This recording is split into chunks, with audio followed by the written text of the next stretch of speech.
Jerry Bruckheimer was saying that it took a while to convince you to do it. What were your reservations? Well, it didn't take so long.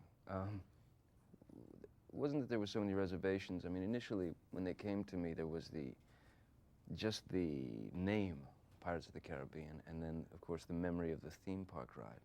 But there was no concept at that time, or at least nothing that they said to me. So early on, I just kind of wanted to wait a while and see where they were going to go with it. And when I heard that they had Ted Elliott and Terry Rossio on board to write it, the guys who wrote Shrek, and Gore Verbinski to direct it, I knew we were in good shape then.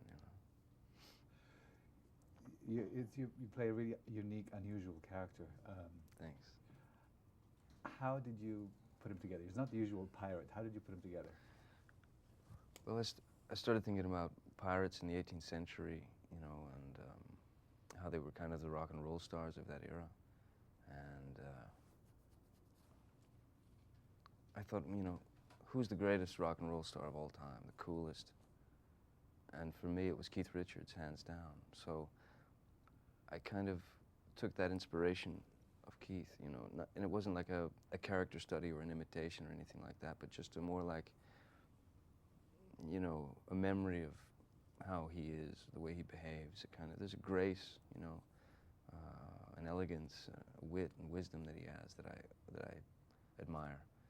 So there was that, and then there was a cartoon character that I loved very much as a kid named Pepe Le Pew, who was a skunk who basically had blinders on and only saw his own reality, could never see the horrors around him and didn't care, so there was that. And then, I don't know, I always saw this guy as like this organism, this constantly changing, moving organism that would change shape to fit a situation in order to benefit himself. Were you a big fan of pirate movies when you were a kid? Oh yeah, so much so that when I was about 5 or 6, I had a record album of Blackbeard's Ghost with Peter Ustinov, and I'd never even seen the film, but the record album was all the dialogue of the film, and I listened to it so much that I had it all memorized. I mean, I knew it verbatim. Did you have to go to sword school? Oh yeah, I had to go to sword school, yeah.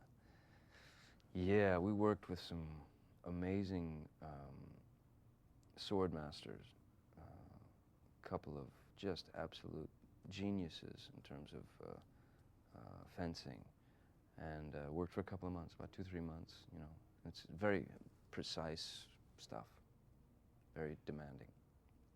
Does being a dad change your priorities? Sure, absolutely. Change your priorities.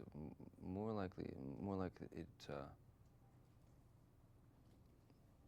it kind of reveals you as a person, as a human being. Sort of shows yourself to you, for the first time in your life, what you really are, what the real possibilities are. I mean, becoming a parent has given me everything. It's given me strength. It's given me perspective. It's given me joy, pure joy. Yeah, oh yeah, it's an eye-opener.